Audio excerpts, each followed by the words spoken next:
जय Hind everyone, my name is Suraj Pal. आप सभी का स्वागत करता हूं आपके अपने यूट्यूब चैनल दैविक क्लासेस में। तो बच्चों, आज आपका 4th लेक्चर है, ठीक है। पिछले 3 वीडियो में पहले वीडियो में हमने सीखा था नंबर सिस्टम क्या होता है, नंबर क्या होते हैं, इन सब चीजों के बारे में सीखा था। जहां हमने नंबर सिस्टम में हमने क्लासिफाइड किया था सबसे पहला आपका रियल नंबर, दूसरा कॉम्प्लेक्स नंबर, फिर रियल नंबर के 2 टाइप्स रैशनल और इरेशनल, फिर रैशनल में भी हमने नेचुरल नंबर, होल नंबर और इंटीजर देखा था। फिर उसके बाद फटाफट रिवाइज करते जाओ डेली का डेली, है ना, इसीलिए कहता हूं। तो फिर से स्टार्ट करता हूं, देखते रहो आप लोग, यहां से सुनते रहना और चीजों को अपने दिमाग में इमेजिन करते रहना, ठीक है।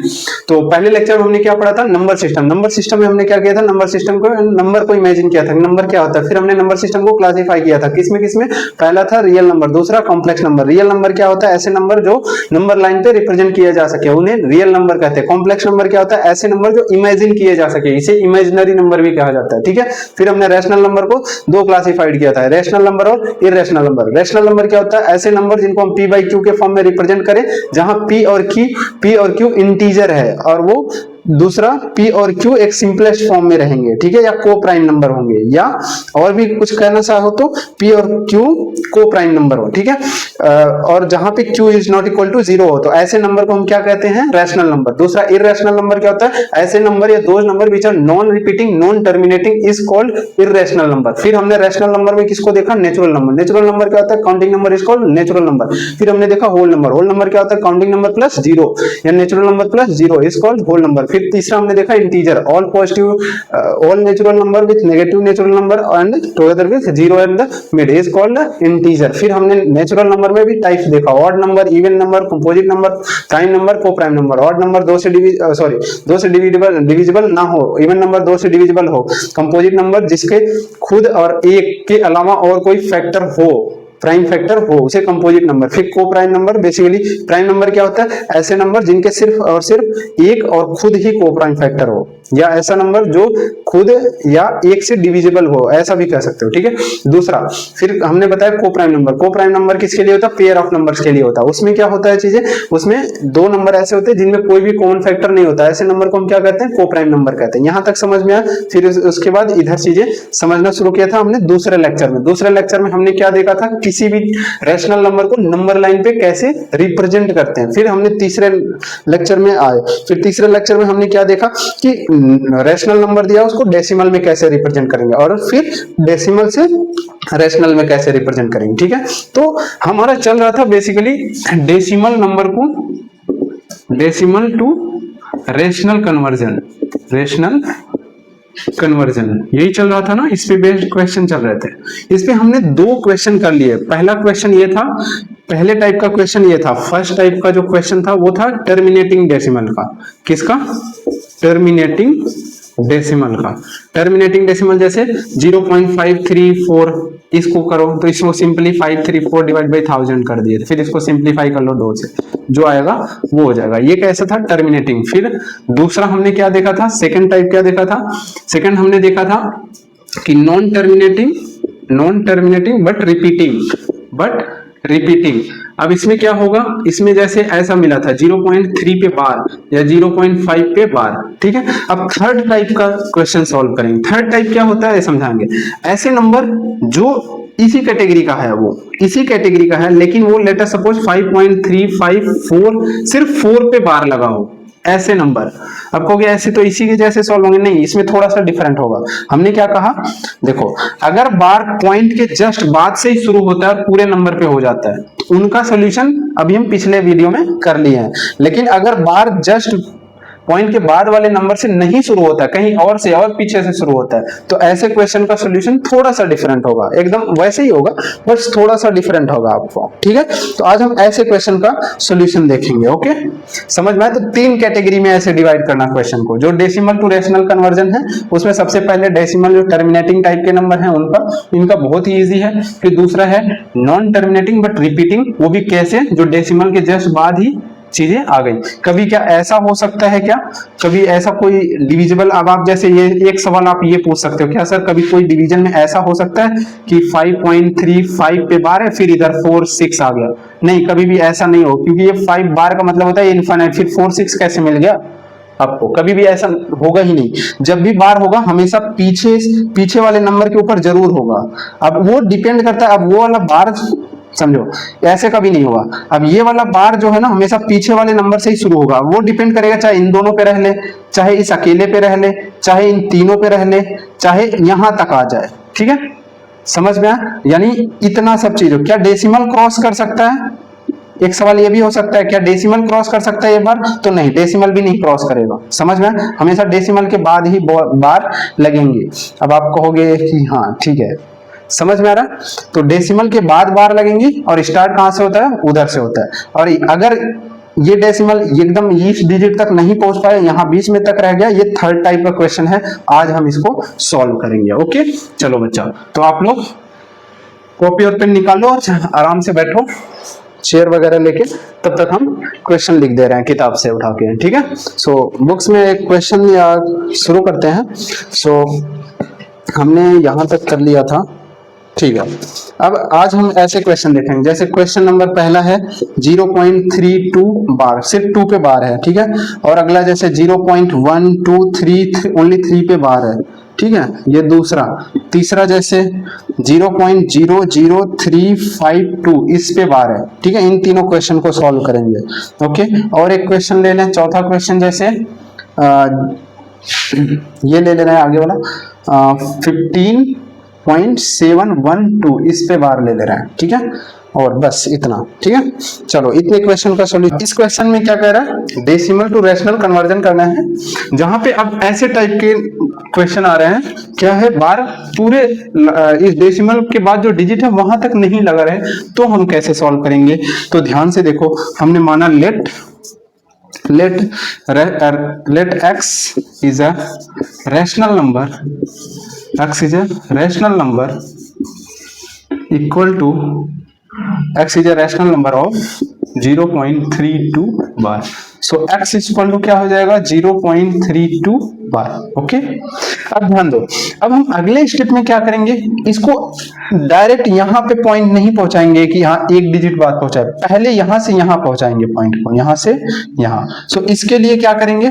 मल्टीप्लाई बाई, अभी समझाएंगे क्यों ऐसा किया। ठीक है, क्या करेंगे? Multiply by 10 on both side, दोनों साइड हम क्या करेंगे? मल्टीप्लाई करेंगे। तो इधर हो जाएगा 10x। आपको ये समझ में आया ना, अगर दोनों साइड मल्टीप्लाई करते हैं अगर 10 से, तो वैल्यू में कोई चेंज नहीं होता। तो इधर क्या हो जाएगा? 0.32 बार पे 10 का मल्टीप्लाई करेंगे तो ये पॉइंट आगे चला जाएगा। 10x equal to 3.2 bar. Okay, फिर अगेन देखो, फिर अब क्या करना होगा? अब एक ये जो बार है ना, एक डिजिट लेके फिर पॉइंट को उधर कराया जाएगा, फिर अगेन मल्टीप्लाई करेंगे किससे? 10 से। फिर करो multiply by 10 on both side. 10 से क्यों किए? क्योंकि 2 के ऊपर क्या है, सिर्फ एक ही डिजिट के ऊपर बार बचा, ये पिछले जैसे क्वेश्चन की तरह हो गया। ठीक है, अब जब इसमें 10-10 का गुणा करेंगे तो इधर क्या हो जाएगा? 100 हो जाएगा। 100x इज इक्वल टू, इधर क्या हो जाएगा? 3.2 पे बार लगा के 10 से मल्टीप्लाई करेंगे, तो ये 100x इज इक्वल टू 32.2 बार हो जाएगा। ओके, इसे इक्वेशन नंबर सेकंड कहते हैं, या छोड़ो, इसको इक्वेशन नंबर फर्स्ट कहते हैं, इसको कहते हैं सेकंड, और इसको कहते हैं थर्ड। ठीक है, अब क्या करेंगे, ध्यान समझो। पहले क्या करते थे, एक इक्वेशन ये बनती थी, एक इक्वेशन ये बनती थी, हम इसमें से इसको सब्ट्रैक्ट करते थे। कैसे क्वेश्चन में? जैसे 0.56 दोनों पे जब बार है ना, तो दो ही इक्वेशन में क्वेश्चन हो जाता था। बट अभी के टाइम पे क्या होगा? अभी के टाइम पे हो जाएगा क्या कि इक्वेशन थर्ड में से सेकंड को घटाएंगे। सो क्या करेंगे? Subtract equation third to second. ठीक है, तो कैसे होगा? 100 में से 10 गया तो क्या हो जाएगा? 90x इज इक्वल टू, ध्यान से देखो, ये 2 बार से 2 बार 0 हो जाएगा, और 32 में 3 घटाएंगे तो इधर 29 हो जाएगा। ओके, सो ये हो जाएगा, यहां से x इक्वल टू क्या हो जाएगा? 29/90। This will be your answer. ठीक है, क्या आ जाएगा? 29/90। ओके, समझ में आया? नोट करो, अगला क्वेश्चन हम ट्राई करेंगे ये वाला। ठीक है, अच्छा, अभी आप एक सवाल कर सकते हो कि जैसे सर आपने क्या किया? सब्ट्रैक्ट किया थर्ड में से सेकंड को, क्या हम इन दोनों को सब्ट्रैक्ट करके आंसर ला सकते हैं? हाँ बिल्कुल ला सकते हैं, ला के मैं दिखाता हूं। बाकी लोग यही करेंगे प्रोसेस अगर करेंगे वो, लेकिन हम कहते हैं अगर आपको ये आगे एक्स्ट्रा नहीं बढ़ना है तो आप इन दोनों को सॉल्व करके भी आंसर ला सकते हो। चलो दिखाता हूं कैसे आप लाओगे, ठीक है। चलो ध्यान दो, ये आपका इक्वेशन सेकंड है, ये आपका फर्स्ट है। एक काम करो, हम कह रहे हैं इस इक्वेशन में इसको घटाओ, किसको? सेकंड को सब्ट्रैक्ट करो फर्स्ट से, तो क्या हो जाएगा? 10x में x, ये क्या? 9x इज इक्वल टू, अब इसमें से ये घटाओगे तो कैसे घटेगा? देखो 3.2 बार है और इधर क्या है? 0.32 बार है, यानी 0.32 बार है। अब इसमें ये सब्ट्रैक्ट, क्योंकि दूसरे में से पहला घटाना है, ठीक है। अब ये कैसे सब्ट्रैक्ट करेंगे, जरा देखो कैसे सब्ट्रैक्ट होता है। तो ये 2 बार है, ये 2 बार है ना, इसी को हम, इसी सब्ट्रैक्शन को एक बार हम अगेन लिखते हैं, 3.22 बार लिख दे तो इसको कोई दिक्कत नहीं। अब इसको क्या करेंगे? वही लिखेंगे 0.32 बार, यहां से सब्ट्रैक्ट करेंगे, फिर 2 बार से 2 बार 0 हो जाएगा। यहां 12 में से 3 गया, कितना आ जाएगा बोलो? 12 में से 3 गया 9, फिर यहाँ 2 पॉइंट यहाँ पे लगा दिए, तो कितना है? 2.9। सो यहाँ पे क्या हो जाएगा? 9x is equal to 2.9, x is equal to क्या हो जाएगा? 2.9 डिवाइड बाई 9, दैट इज, अगर पॉइंट हटाओगे तो क्या हो जाएगा? x equal to 29/90। देखो वही आंसर आया है कि नहीं जो यहाँ पे आया था। देखो दोनों से ऐसे भी कर सकते हो आप, ठीक है, यहाँ पे भी आप देख सकते हो, ठीक है। यानी फर्स्ट और सेकंड एक बार देख लो मैं कैमरे में आप। अच्छा बच्चा, हमने पिछले क्लास में जो वीडियो बनाया था ना, उसमें थोड़ा फोकस का बहुत ज्यादा इश्यू हो गया है, तो आप लोग थोड़ा सा मैनेज कर लेना। एक्चुअली क्या है, फोन की कैमरे में अभी रिकॉर्डिंग कर रहे हैं, तो ऐसे नहीं है यार अभी, तो जैसे ही आ जाते हैं चीजें तो उनको चेंज करेंगे, फिर धीरे धीरे हम ग्रोथ करेंगे, टेंशन मत लो, है ना। तो अभी जैसा भी चल रहा है आप थोड़ा सा हमारा हौसला बना के रखो, कोई दिक्कत नहीं होगी, ठीक है। चलो अगला क्वेश्चन हम देखेंगे, दूसरा या तीसरा क्वेश्चन देख लेते हैं। चलो मैं देख लेता हूँ ये तीसरा क्वेश्चन, आप दूसरा करना। दूसरा इजी है, पहले ये बता देंगे, जब ये बता देंगे तो ये आप खुद करना, ओके। चलो तीसरा क्वेश्चन करने जा रहे हैं। हमने क्या किया? Let x is rational number of 0.00352 पे bar. So x is equal to क्या आ जाएगा? 0.00352 बार, ओके। अब हमने क्या कहा? इस पॉइंट को सबसे पहले यहां पे लाओ, जो बार लगा है ना उससे जस्ट पहले वाले डिजिट पे। सो किससे मल्टीप्लाई करोगे? Multiply by 1000 on both side, दोनों तरफ क्या करेंगे? 1000 से मल्टीप्लाई करेंगे। सो ये क्या हो जाएगा? 1000x इज इक्वल टू 0.00352 पे बार इंटू 1000 से जब मल्टीप्लाई करेंगे तो ये 1000x इज इक्वल टू, ये 0.3 डेसिमल उधर खिसक के 3.52 बार हो जाएगा। फिर हमने क्या कहा? अब जो रिपीटिंग है एक बार उसके लिए मल्टीप्लाई करेंगे, तो अब किससे मल्टीप्लाई करेंगे? क्योंकि 5 और 2 दो डिजिट पे बार है, तो इस वजह से अब किसने से मल्टीप्लाई होगा? 100 से। सो अब क्या करेंगे? Multiply by 100 on both side, okay. दोनों तरफ हम किससे मल्टीप्लाई करेंगे? 100 से। तो इधर 100 से मल्टीप्लाई करेंगे तो ये क्या हो जाएगा? 2 जीरो और बढ़ जाएगा, 1 2 3 1 2, x इज इक्वल टू, इधर क्या हो जाएगा? 3.52 बार में अगर 100 का मल्टीप्लाई करते हो तो ये 52 बार एक बार और उधर से खिसक जाएगा, है कि नहीं? मल्टीप्लाई कर देते हैं एक बार और आपको। यहाँ 3.52 बार इंटू 100 है तो क्या हो जाएगा? इसका मतलब क्या होता है? 3.52 पे बार लगा देते हैं उधर, क्योंकि ये रिपीटिंग है ना इनफाइनाइट टाइम तक, एक बार अलग करके बचे हुए पे बार लगा देना, तो ये इंटू 100। अब ये 2 डिजिट इधर शिफ्ट करेगा तो 3.52 बार ये आ जाएगा। तो क्या आ जाएगा आंसर बेसिकली बच्चा? 352.52 पे बार, कितना? 1 2 3 4 5 x, ठीक है। फिर उसके बाद क्या करेंगे? इसे इक्वेशन नंबर 3 कहेंगे, इसे इक्वेशन नंबर 2 कहेंगे, इसे इक्वेशन नंबर 1 करेंगे। अब आपका मन हो 3rd और 2nd से सॉल्व कर लो, आपका मन हो 1st 2nd से सॉल्व करो, आपका कभी कभी मन करेगा इससे भी हो सकता है। हाँ बिल्कुल, इससे भी किया जा सकता है, हाँ किया जा सकता है, चाहे आप इन तीनों इक्वेशन में। अब लेकिन इजी क्या है? थर्ड और सेकंड को सॉल्व करना। मैं क्या कह रहा हूं, आपके पास तीन इक्वेशन है, कोई भी दो इक्वेशन उठाओ, आपको सब्ट्रैक्शन आता है। अभी हमने एक देखो तरीका सिखाया था ना, पहले क्या किया था, इसको और इसको सॉल्व किया था, बाद में फिर इसको और इसको सॉल्व किया था। अब आपके मन में सवाल होता है इसको इसको ले सकते हैं? हाँ बिल्कुल ले सकते हैं, डोंट वरी। समझ में आया? चलो आगे बढ़ जाए। तो अब आगे चलते हैं, सब्ट्रैक्ट करते हैं तीसरे में से दूसरे इक्वेशन को। तो यहां पे इधर कर देते हैं, ठीक है, उधर से इधर। सब्ट्रैक्ट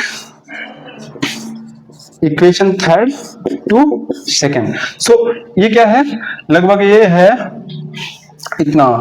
तो इसमें से ये सब्ट्रैक्ट करोगे तो कितना आ जाएगा, जीरो में से जीरो गया, जीरो जीरो, 3 बार तो जीरो ही हो गया, ठीक है। फिर ये बचा 100, ये 10 में से 1 गया 9, फिर 9 9 9, इतना बचेगा क्या?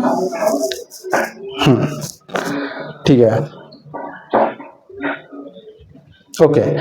ये x इक्वल टू उधर कितना बचेगा, ये देखो जरा, ये उधर से इधर घटाओगे तो 5 2 बार 5 2 बार 0 हो जाएगा, उधर 12 में से 3 गया 9, और ये 4 और 3 हो जाएगा। ओके, x इक्वल टू कितना आ जाएगा, 349 divide by 9 9 1 2 3। This will be your answer. अब आपको अगर मन हो तो मैं अभी और भी इक्वेशन से सब्ट्रैक्ट करके दिखाता हूँ, ठीक है। इतना हो गया हो तो आप आगे बढ़े, नोट कर लो, ठीक है। चलो आगे चलें, एक बार आंसर मैच कर लेता हूं मैं। कौन सा क्वेश्चन है ये, क्वेश्चन नंबर थर्ड है,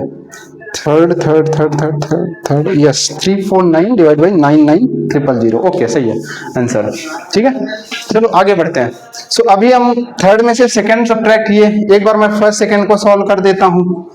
फर्स्ट सेकंड को कैसे सॉल्व करोगे, तो 1000 में से x गया, कितना आ जाएगा, 999 आ जाएगा क्या, इज इक्वल टू, इसमें से अब ये सब्ट्रैक्ट करना, अब बवाल बढ़ेगा, अब बवाल बढ़ेगा। चलो इधर सब्ट्रैक्ट करता हूं मैं, 3.52 पे बार है, इसमें सब्ट्रैक्ट कर रहे हैं 0.00352 पे बार।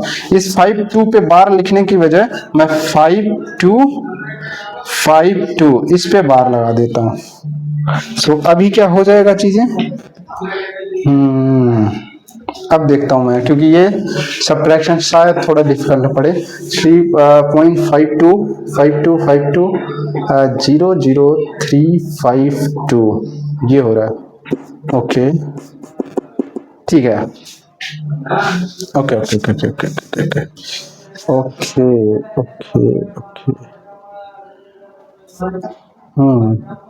ये सब्ट्रैक्शन थोड़ा डिफिकल्ट है, ये नहीं हो पाएगा।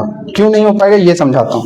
देखो इसमें से जब इसको सब्ट्रैक्ट करोगे ना तो थोड़ा दिक्कत आ रही है। क्या क्या दिक्कत आ रही है, ये देखो 3.52 पे बार है, इसमें सब्ट्रैक्ट करोगे पॉइंट, यहीं पे पॉइंट के नीचे पॉइंट रहता है, 00352 इस पे बार है। अब इस 52 को ही रिपीट करोगे ना, 52 को रिपीट करोगे तो एक 52 इसके ऊपर आ जाएगा, इन दोनों के ऊपर, अगला 52 इसके ऊपर, तो एक 52 यहाँ और एक 52 यहाँ, बार लगाओगे तो लास्ट वाले के पीछे बार लग जाएगा।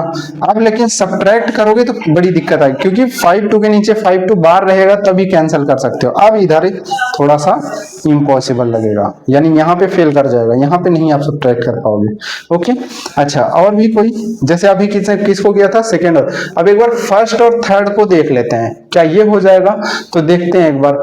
उस फर्स्ट और थर्ड को देखने के लिए इधर से इधर घटाओगे तो कितना आ जाएगा, 9 1 2 3 4 5, ठीक है, 1 2 3 4 5, ये तो आपका पिछले वाले का था, नहीं हो पाया, ठीक है। ये x इक्वल टू, अब उसमें से इसको सब्ट्रैक्ट करेंगे तो 352.52 पे बार, और इधर कितना है 0.00352 पे बार। अब 52 इसको भी जरा रिपीट करो, 5252, इस पे भी नहीं हो रहा है, मतलब अब ये यहाँ पे भी फेल करेगा। सो यानी अब सिर्फ और सिर्फ थर्ड और सेकेंड से ही सॉल्व हो पाएगा। ओके समझ में आ, इसीलिए स्टैंडर्ड चीजें यहीं पे चलती हैं, किस पे, थर्ड और सेकंड पे। देखो समझना जरूरी है, ऐसा नहीं कह रहा हूं कि नहीं। कभी कभी क्या होगा, अब आपके मन में सवाल तो होगा ना कि सर इक्वेशन ही सॉल्व करनी थी, आप फर्स्ट और सेकंड को सॉल्व कर दिए तो, या थर्ड से फर्स्ट को। दिक्कत ये आएगी कि आप सब्ट्रैक्ट जब करने लगोगे तो सब्ट्रैक्ट नहीं कर पाओगे। समझ में आ, ऐसी चीजें भी आपको जाननी होती है। अब ये सब चीजें किताबों में थोड़ी मिलेंगी, ठीक है। चले आगे, चलो अगला क्वेश्चन। अब आप कौन सा, ये एक बचा है और एक ये बचा है, ये दोनों आप खुद ट्राई करो, ओके, और कमेंट्स करना क्या आंसर आपका आया है। कौन कौन सा, ये और ये। तो अभी तक हम क्या पढ़े, अगर रिपीट कर दें तो पहले लेक्चर में हमने क्या पढ़ा था, नंबर सिस्टम। बेसिकली नंबर क्या होता है, नंबर का रिप्रेजेंटेशन क्या होता है। फिर हमने नंबर सिस्टम को दो क्लासिफाइड में किया। पहला क्या था, जल्दी जल्दी बोलते जाओ साथ के साथ। पहले क्या था, रियल नंबर। दूसरा क्या था, कॉम्प्लेक्स नंबर। रियल नंबर क्या होता है, ऐसे नंबर जिनको हम नंबर लाइन पे रिप्रेजेंट कर सके, ठीक है, उसे हम क्या कहेंगे, रियल नंबर। दूसरा क्या था, कॉम्प्लेक्स नंबर, ऐसे नंबर जो इमेजिन किए जा सके। इमेजिन मतलब वो एक फेक नंबर है, ऐसा अभी के लिए इतना समझो, ठीक है, उसे क्या कहेंगे, इमेजिनरी नंबर या कॉम्प्लेक्स नंबर। फिर हमने रियल नंबर के फर्दर क्लासिफिकेशन किए थे, कौन कौन से, रैशनल और इरेशनल। रैशनल नंबर क्या होता है, पी बाई क्यू के फॉर्म में लिखे जाए, जहां पी और क्यू को प्राइम नंबर हो। दूसरा कंडीशन क्या है, पी और क्यू इंटीजर हो। तीसरा condition, q is not equal to 0 हो। ऐसे नंबर को हम क्या कहेंगे, रैशनल नंबर कहेंगे। दूसरा क्या है, इरेशनल नंबर। इरेशनल नंबर क्या होता है, non repeating non terminating number को हम क्या कहते हैं, इरेशनल नंबर क्या कहते हैं। क्या कहा हमने, non repeating non terminating number को हम इरेशनल नंबर कहते हैं। फिर रैशनल नंबर के फर्दर क्लासिफिकेशन क्या क्या, natural number, whole number, integer. Natural number, all counting number is called natural number, whole number, zero और ऐड कर दो। इंटीजर में क्या होता है, positive natural number, negative natural number और जीरो। फिर उसके बाद नेचुरल नंबर के भी फर्दर क्लासिफिकेशन हमने किया था, even number, odd number, composite number. Composite number, even odd तो अब समझ में आता है। कंपोजिट नंबर क्या होता है, जिनके खुद या एक के अलावा कोई और फैक्टर हो। प्राइम नंबर क्या हो, जिनके सिर्फ और सिर्फ खुद या जो ऐसे नंबर जो सिर्फ और सिर्फ एक या खुद से ही डिवाइड हो, उसे प्राइम नंबर कहेंगे। दूसरा को प्राइम नंबर भी हमने समझाया था, वो पेयर ऑफ नंबर के लिए होता है जिनके कोई भी कॉमन फैक्टर ना हो एक के अलावा, ठीक है, समझ में आया, एक हर किसी का कॉमन होता है। ये हमने वहां पे इतना चीज डिस्कस किया, किसमें, फर्स्ट लेक्चर में। फिर दूसरे लेक्चर में हमने रैशनल नंबर को नंबर लाइन पे रिप्रेजेंट करना सीखा। अब आप हर एक रैशनल नंबर को आप नंबर लाइन पे रिप्रेजेंट कर सकते हो, कोई भी आगे। अब चाहे पी बाई क्यू के फॉर्म में कोई दिया रहे तो इसे भी आप रिप्रेजेंट कर लोगे, और अगर 0.5 बार पे दिया रहे तो इसका पहले आप पी बाई क्यू के फॉर्म में निकाल लेना, हमने सिखा दिया। फिर इसको नंबर लाइन पे रिप्रेजेंट कर देना। कोई आपको ऐसे दे दे 0.535 पे बार, तो अभी आज हमने डिस्कस किया इसको कैसे करेंगे, पी बाई क्यू के फॉर्म में, इसको रिप्रेजेंट कर लेना। समझ में? अब जैसे अगर रिप्रेजेंट करना हो, मैं आपको सिखा दूं, जैसे इसका कितना आया था और इसका कितना आया था, अगर आपको कोई दे दे नंबर लाइन पे रिप्रेजेंट करने को, तो इसका क्या आंसर आया था, आई थिंक आया होगा, मैं एक बार आंसर डायरेक्ट लिख देता हूं अगर दिया होगा तो। हाँ दिया, 29/90 आया था इसका रैशनल नंबर। और आई थिंक इसका रैशनल नंबर जो आया था वो आया था, कितना आया था, ये 349 डिवाइड बाई 99300, यही आया था ना। हाँ ठीक है। अब ध्यान दो, इनको अगर नंबर लाइन पे रिप्रेजेंट करना हो तो कैसे करोगे, तो जरा ध्यान दो। अब दोनों को एक साथ रिप्रेजेंट करते हैं। चलो, ये है 0, आप रिपीट करते रहो या चीजें, 0 है, ये है इतना, ठीक है। अब दोनों का डिनोमिनेटर सेम करो, ताकि ऊपर तो पता चले, अभी पता नहीं ये बड़ा है या ये बड़ा है, मेरे को कुछ नहीं समझ आता। तो डिनोमिनेटर जब सेम करो, जब भी दो फ्रैक्शन आपको समझ में ना आए कि कौन बड़ा है या कौन छोटा है ना, हमेशा डिनोमिनेटर को बराबर किया करो। किसको, डिनोमिनेटर को। जैसे एग्जांपल के तौर पे 5/4 कहीं लिखा हो और 3/5 लिखा हो, आपसे कहा जाए कि इस दोनों में कौन बड़ा है, तो अभी रिकॉग्नाइज करना डिफिकल्ट है। अब क्या करेंगे, हम डिनोमिनेटर दोनों का बराबर करेंगे। कैसे करेंगे, इसमें करेंगे 5 से ऊपर नीचे गुणा, इसमें करेंगे 4 से। सो ये किसके इक्विवेलेंट हो जाएगा, 5×5 = 25, ये किसके बराबर हो जाएगा, 5×20। इसमें 4 से ऊपर नीचे करो, 4×3 = 12 और इसमें 4×5 = 20। देखो अब डिनोमिनेटर बराबर हो गए। अब देखो 12 बड़ा है, 25 बड़ा है, तो कौन सा नंबर बड़ा है, ये नंबर बड़ा है, दैट मींस ये नंबर बड़ा है। अब आपको इजी हो गया ना रिकॉग्नाइज करना। अब ऐसे अगर ये नंबर बड़ा है या वो नंबर बड़ा है, पता नहीं, क्योंकि इसका डिनोमिनेटर भी बड़ा है, न्यूमरेटर भी बड़ा है, इसका न्यूमरेटर और डिनोमिनेटर दोनों छोटे हैं, तो ऐसा भी हो सकता है ना, जैसे 1/4 कहीं लिखा हो और 2/8 लिखा हो, ये दोनों बराबर ही है एक्चुअली, बस इसका न्यूमरेटर भी बढ़ गया, डिनोमिनेटर भी, इसका न्यूमरेटर छोटा और डिनोमिनेटर छोटा, इसका जो पॉइंट में आंसर आएगा वही इसका भी आंसर आएगा बेसिकली। समझ में आ रहा है? तो ऐसे अभी हमें पता नहीं चल रहा ये बड़ा है या वो बड़ा है, क्योंकि किसको पहले रिप्रेजेंट करें और किसको बाद में रिप्रेजेंट करें, यही बात आ रही है ना, क्योंकि होंगे दोनों पॉजिटिव तरफ, क्योंकि दोनों पॉजिटिव नंबर है। अब कौन पहले होगा कौन बाद में होगा, ये चीज निकालना जरूरी है। अब इसका डिनोमिनेटर इतना है, उसका 90 है, तो एक काम करो, इसके डिनोमिनेटर से ऊपर नीचे मल्टीप्लाई कर लो और उसके डिनोमिनेटर से इधर ऊपर नीचे मल्टीप्लाई कर लो। चलो। सो क्या क्या है नंबर बेसिकली 29 डिवाइड बाई 90 और ये 349 डिवाइड बाई 99, ये चीज है। ओके, समझ में आया? चलो ठीक है। अब इसमें करेंगे तो 29 into 99 1230 divide by 90 into 99000। Okay, फिर इधर अभी मल्टीप्लाई, ये मल्टीप्लाई करना मतलब बेवकूफी है क्योंकि डिनोमिनेटर अभी इसके पास भी आ जाएगा। समझाता हूँ, थोड़ा दिमाग भी लगाना है, हमेशा बैलों की तरह नहीं चलना, ठीक है? देखो मैथमेटिक्स में ऐसा नहीं सिर्फ बैलों की तरह चलो, ऊपर नीचे 90 से मल्टीप्लाई और डिवाइड कर दिया 90। अब इनको क्यों करोगे मल्टीप्लाई? ये डिनोमिनेटर सेम ही आएंगे, हमें इससे मतलब ही नहीं, हमें सिर्फ और सिर्फ इनमें कंपेयर करना है। तो अब इनमें कंपेयर करने के लिए मल्टीप्लाई करना जरूरी है, अब इनमें कर लो।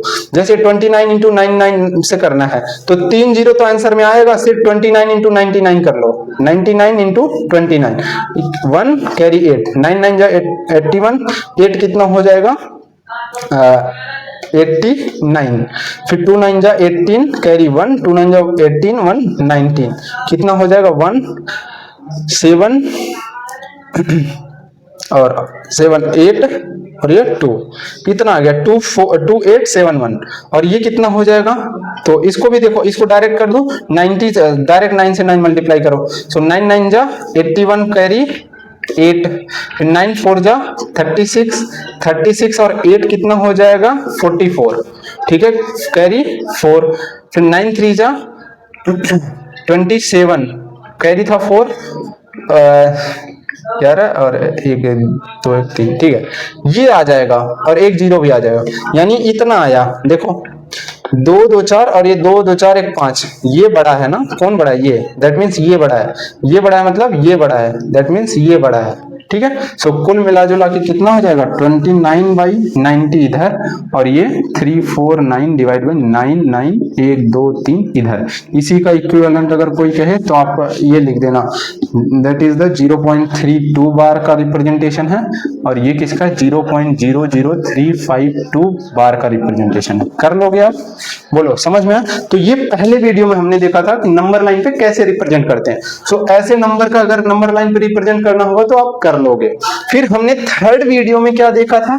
थर्ड वीडियो में हमने देखा कि डेसिमल से सॉरी रैशनल नंबर दिया हो तो डेसिमल में कैसे कन्वर्ट करते हैं, नॉर्मली डिवीजन करके, नॉर्मली डिवीजन करके। और वहां हमने पहचाना था कौन से नंबर टर्मिनेटिंग होंगे और कौन से नहीं टर्मिनेट करेंगे, रिपीट करते जाएंगे। तो हमने और दूसरा ये भी बताया था कि जो चीजें P और Q अगर यहाँ पे लिखा हुआ है और PQ इंटीजर है, Q नॉट इक्वल टू 0 है, तो ये नंबर पक्का से पक्का क्या करेगा, इस कैटेगरी में जाएगा, रेशनल नंबर में जाएगा, ठीक है, रैशनल नंबर में जाएगा। और रैशनल नंबर में भी दो टाइप हमने बताया था, एक बताया था टर्मिनेटिंग, एक बताया था non terminating but repeating, repeat करेगा तभी तो रैशनल आएगा। फिर उसके बाद हमने ये चीज देखा था, ठीक, ये टर्मिनेट कब होगा, जब डिनोमिनेटर सिंप्लीफाई कर लो, सिंप्लीफाई करने के बाद वो डिनोमिनेटर पे कंडीशन अप्लाई करना होता है क्यू, जहां क्यू जो है वो 2 की पावर में हो, 5 की पावर में है, दोनों के कॉम्बिनेशन में हो, ऐसे में टर्मिनेटिंग। अदरवाइज इनके अलावा कोई भी कॉम्बिनेशन हो तो वो नॉन टर्मिनेटिंग प्लस रिपीटिंग हो जाएगा। 22/7 का एग्जांपल याद रखना, ये कई लोग बता देंगे आपको इरेशनल नंबर है गलती से, सो ये नहीं है, ठीक है, ये एक रैशनल नंबर है। इसका हमने कल पिछले क्लास में किया भी था, क्या किया था, इसको हमने देखा था, वो क्या हो गया था, रिपीट कर रहा था एक ब्लॉक ऑफ नंबर, ठीक है। चलो इतना हमने फिर देखा। फिर उसके बाद अगली क्लास में हमने क्या देखा, हमने अगली क्लास में ऐसे जो बार वाले क्वेश्चन है उनको देखा। बार वाले क्वेश्चन में कई सारे टाइप्स होते थे, ठीक है, 3 टाइप्स के हमने क्वेश्चन डिवाइड किए थे। कितने टाइप्स के? 3 टाइप्स के। जब हम डेसिमल टू इसमें रैशनल कन्वर्जिंग, एक तो टर्मिनेटिंग टाइप का, एक terminating non terminating repeating, just point के बाद से स्टार्ट हो जाए। हमने बताया था ना 3.49, अभी भी बताया था लेक्चर में कि यहां से अगर बार स्टार्ट होता है तो ये वाला कैटेगरी इसमें चला जाएगा। बार हमेशा पीछे वाले, कभी भी ऐसा नहीं होगा कि 3 के ऊपर बार ना लगे, सिर्फ 4 9 पे बार लगे, कभी नहीं होगा, क्योंकि ये इनफाइनाइट बार चला जा रहा है तो आप 3 फाइंड ही नहीं कर सकते ना उसके बाद, क्योंकि 4 9 4 9 4 9 रिपीट करा तो 3 कैसे मिल गया आपको, 4949 पहले समाप्त ही नहीं कर पा रहे हो, एंड ही नहीं कर पा रहे हो, तब तक 3 कैसे मिल जाएगा? तो हमेशा बार जो है वो पीछे से ही लगना शुरू होगा, आगे डेसिमल तक मैक्स टू मैक्स लगेगा, डेसिमल के जस्ट पहले वाले डिजिट। अब उसके पहले एक आध पे नहीं लगे तो कोई दिक्कत की बात नहीं।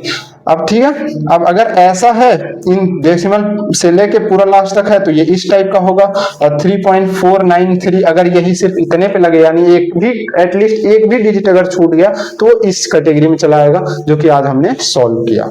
इतना बात समझ में आया? तो अब फाइनली बच्चा हमारा रैशनल नंबर पे जितने टाइप के क्वेश्चन हो रहे थे वो खत्म हो गया। अब हम शुरू करेंगे इर्रेशनल नंबर। समझ में आया क्या हमने बताया? नंबर सिस्टम में हमने क्या देखा था? दो क्लासिफायर, रियल नंबर और कॉम्प्लेक्स नंबर। रियल नंबर में फिर क्या देखा था? रैशनल नंबर और इर्रेशनल नंबर।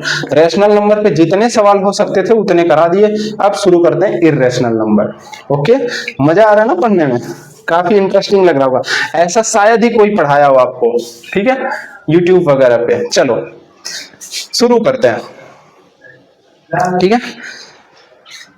हाँ, तो क्या शुरू करेंगे? Irrational number. सबसे पहली बात, इर्रेशनल नंबर क्या होता है हमने आपको समझाया था। क्या बोला था? इर्रेशनल नंबर कैसे नंबर होते हैं? जल्दी जल्दी आप बोलते रहो, है ना। एक बार मैं देख लूं, फोकस तो है कैमरा, क्योंकि उस दिन फोकस नहीं था। ओहो, फिर फोकस गड़बड़ हो रहा है यार। एक मिनट, अच्छा, हाँ ठीक है, ओके। चलो शुरू करते हैं, ठीक है। क्या हमने इर्रेशनल नंबर शुरू करते हैं। इर्रेशनल नंबर क्या होता है? ऐसे नंबर जो नॉन टर्मिनेटिंग हो, non terminating plus non repeating, non repeating. ये एंड भी लगा सकते हैं। देखो, एक चीज होता है एंड और एक होता है और। आपको समझा देते हैं ताकि क्या है ना, आप पहले से जानते रहोगे तो आगे चल के थोड़ा इजी होगा, ठीक है। देखो एक बार बताते हैं, 9th-10th में ना सिलेबस बहुत कम है और बहुत मजेदार है, और अगर आपको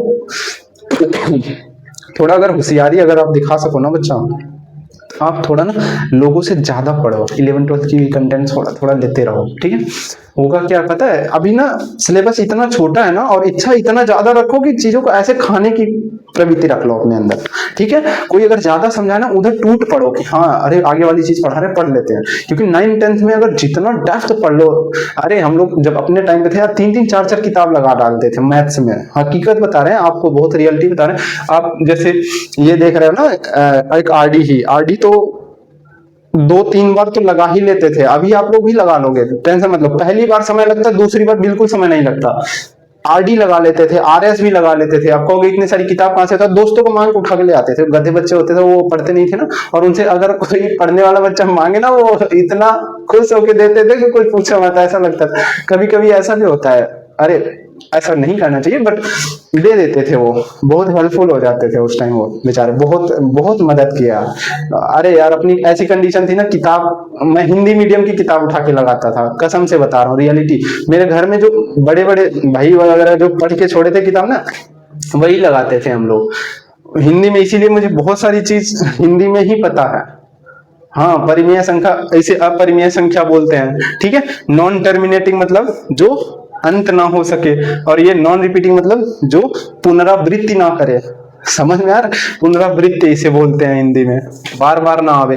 तो इस ऐसी चीजें हम हिंदी में भी किताबों को लगाए हैं। तो आप लोग याद रखना, जैसे हिंदी में मुझे याद है मनोहर रे की एक बुक्स आती थी हिंदी मीडियम में, या अभी पता नहीं चलती है नहीं, लेकिन उस टाइम चलती थी। तो उस किताबों से भी हम लोग क्वेश्चन लगाते थे, समझ पा रहे? तो किताब कोई भी उठा के सवाल लगाओ, बस बात खत्म।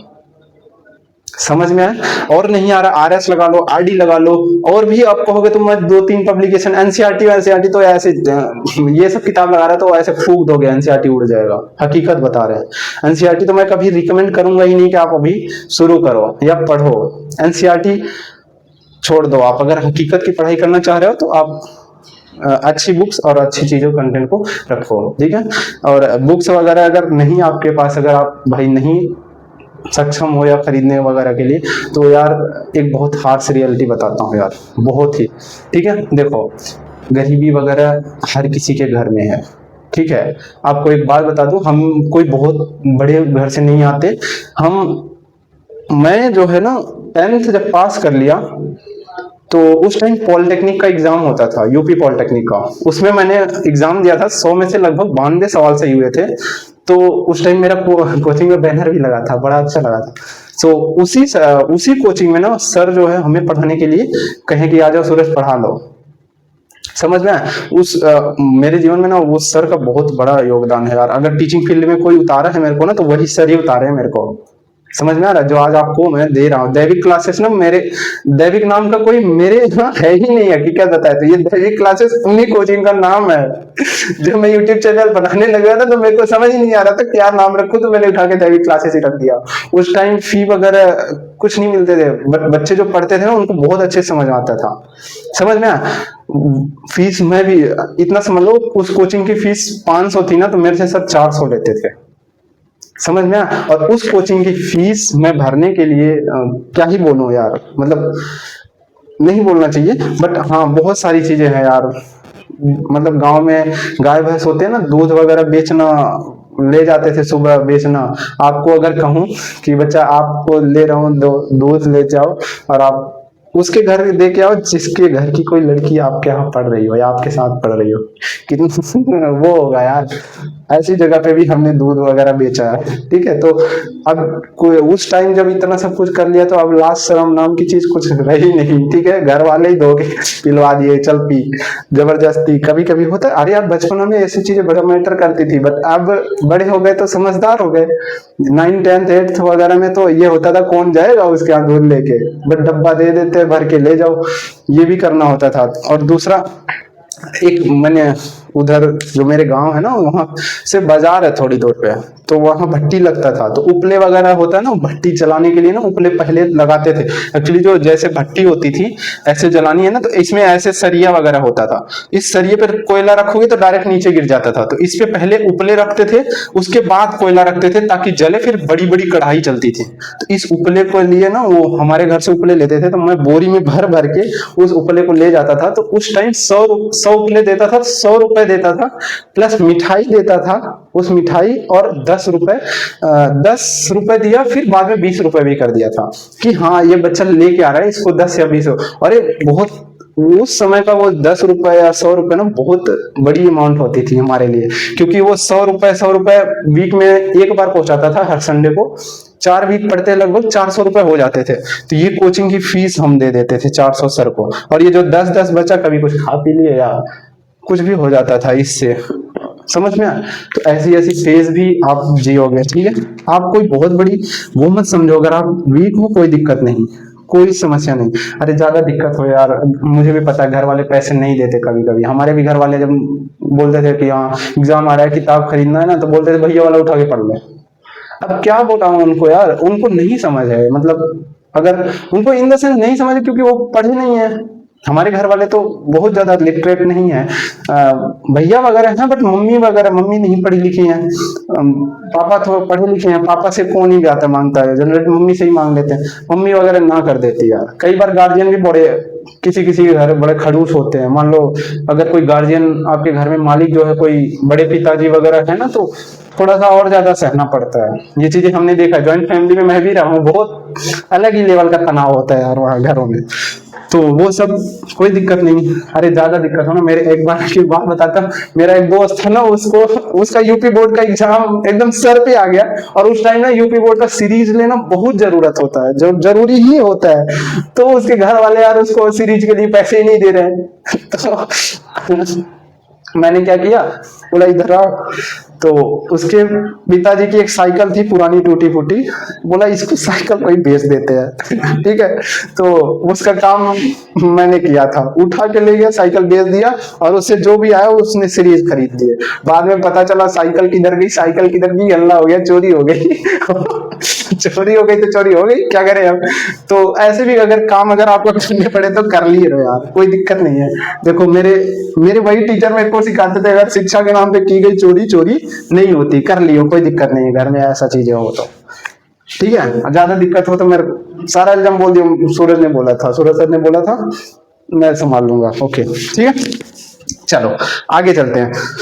हाँ क्या बताया, इर्रेशनल नंबर क्या होता है? ऐसे नंबर जो नॉन टर्मिनेटिंग नॉन रिपीटिंग हो। एग्जाम्पल पे जैसे आपको समझाएं, नॉन रिपीटिंग नॉन टर्मिनेटिंग, जैसे 2.3003000000 चार बार, फिर 5, फिर 4 3 1 2 3 5 8 9 11 3 4, ये डॉट डॉट डॉट चलता जा रहा है। कोई पैटर्न ऐसा दिख रहा है जो रिपीट करता हो? नहीं। कहीं टर्मिनेट हो रहा है, डॉट डॉट डॉट का मतलब इनफाइनाइट तक चलता जा रहा है, मतलब इनफाइनाइट। तो ये नंबर कैसा कहलाएगा? Non terminating and repeating number कहलाएगा। ओके, समझ में आया? चलो आगे बढ़ जाए, आगे बढ़ते हैं। सो नॉन टर्मिनेटिंग और नॉन रिपीटिंग ऐसे नंबर को हम कहते हैं। अब इनमें सवाल कैसे बनता है ये आज हम समझाएंगे। तो फिर आगे क्वेश्चन में, जैसे इसी किताब में एक सवाल आता है, रूट प्रूफ करना होता है रूट टू एक रैशनल नंबर है, इरैशनल नंबर है। सवाल क्या है ये देखो, आपको प्रूफ करना है, proof that root two is an irrational number, irrational number. देखो इस सवाल को एक्चुअली क्लास 10th में ना बोर्ड्स में बहुत बार पूछा जाएगा, कई बार पूछा गया है। ये क्लास 10th में फिर से रियल नंबर आएगा, आप खोल के देख लो चैप्टर, या कभी आप कोई बड़े भाई वगैरह हो उनसे पूछना कि ये सब सवाल ना फिर से वहां पे आएगा। ये जो क्लास 9th में आप पढ़ रहे हो ना, इसीलिए पहला चैप्टर हमने पहले ही लेक्चर में खूब अच्छे से बताया था। याद रखना, जो 9th में पढ़ रहे हो ना वो आगे अब यूज आता जाएगा, कभी भूलना नहीं है अब ये सब चीजें जो अब पढ़ रहे हो, ठीक है? इसीलिए इतना समझा समझा के पढ़ा रहे हैं। तो आपको फोकस रखना है, ध्यान रखना है इन सब चीजों। एक बार मैं देख लूं फोकस के नाम पे फोकस हो रहा है या कैमरे में या नहीं, ठीक है? हाँ, हो ही रहा है। तो ऐसे सवालों में प्रूफ करना हो कि रूट टू एक रैशनल नंबर हो तो कैसे करेंगे, ठीक है? हम मान लेते हैं, पहले ही मान लेते हैं कि इररेशनल प्रूफ करना है, हम मान लेते हैं कि रैशनल प्रूफ कर लेते हैं।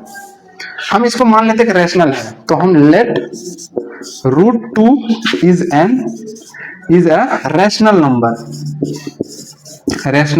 number in the form of p by q, where p comma q are integer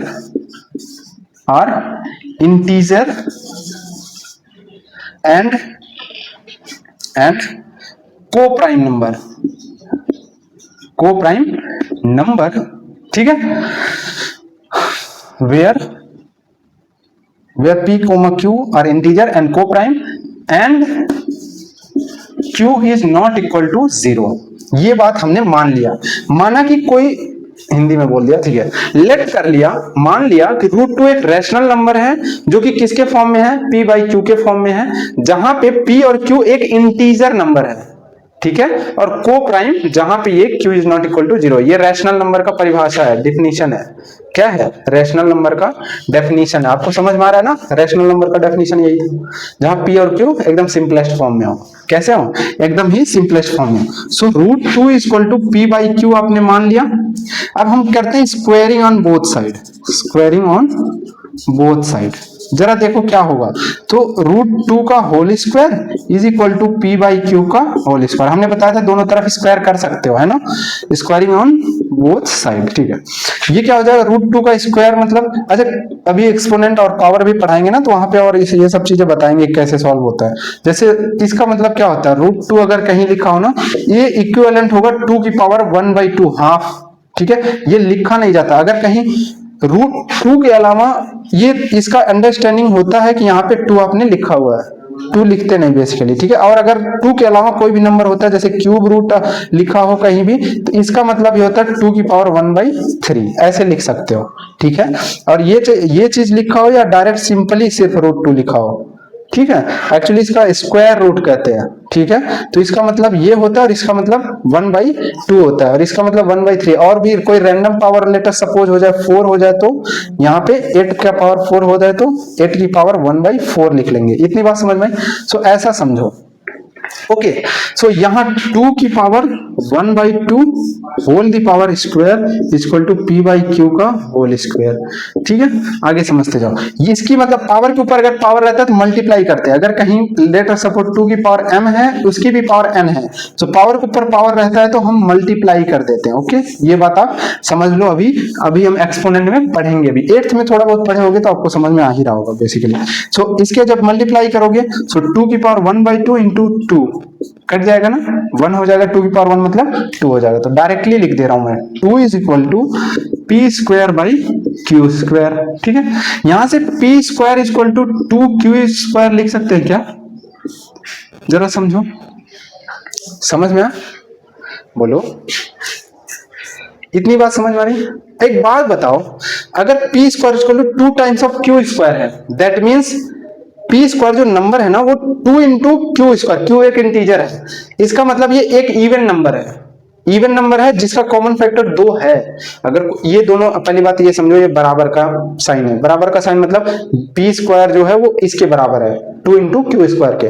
इसका मतलब क्या हुआ, पी स्क्वायर जो है ना, पी स्क्वायर में 2 इंटू समथिंग इंटीजर जरूर है, तो 2 यहाँ पे है, यानी फ्रॉम दिस इक्वेशन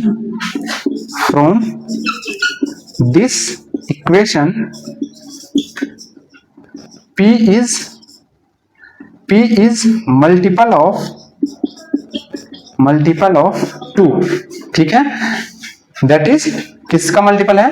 2 का मल्टीपल है। समझ में? तो अगर हम मान लेते थोड़ा, let P is equal to 2 times of m, जैसे ये क्यू स्क्वायर लिखा हुआ है, क्यू स्क्वायर है ना, 2 टाइम्स समथिंग इंटीजर का स्क्वायर, क्यू स्क्वायर को हम थोड़ी देर के लिए m कह देते हैं। P जो है, क्या बोला हमने, P square is equal to क्या है, 2 टाइम्स ऑफ इसके है, किसके? क्यू स्क्वायर के है। ठीक है, समझ आ रहा है? नहीं समझ आ रहा है? कई बच्चों को नहीं समझ आ रहा, नहीं समझ आ रहा है तो फिर से देखो, आराम से देखो, कोई दिक्कत की बात नहीं।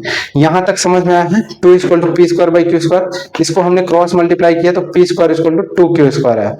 इसका मतलब क्या कह रहा हूं ये समझो, p square is equal to 2 times of q square, that means p कैसा है, पी एक, from this equation p square is multiple of 2।